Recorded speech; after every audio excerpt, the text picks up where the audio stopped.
I don't believe that women do have a tendency to prefer bad men higher in dark triad traits. They may have a tendency to be more erotically attracted to men who are capable of manifesting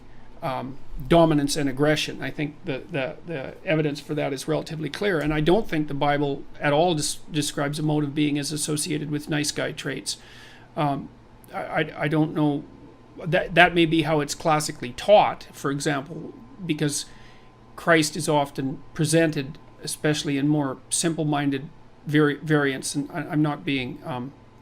pejorative about that precisely, as the ultimate in nice guys, but I don't think that that's true at all. That's a reasonable characterization at all if you read the gospel accounts, because he was someone who was certainly capable of saying very, very harsh things to people, and was also identified very strongly as a figure who was capable of using judgment and distinguishing between what was positive and what was negative, and that capacity for judgment is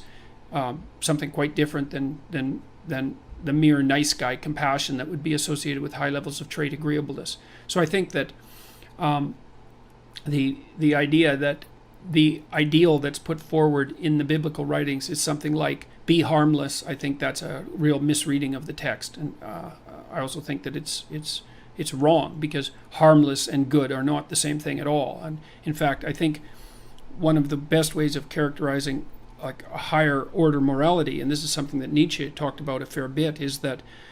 and Jung as well, with regards to the idea of integration of the shadow, is that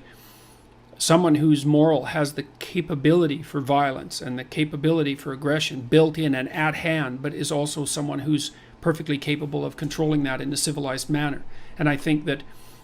I'm speaking off the cuff here, obviously, but I think that the attraction that some women have for the sort of men who are more likely to misbehave, to act in a delinquent manner and so forth, is partly their desire to be associated with men who have the capacity for aggression.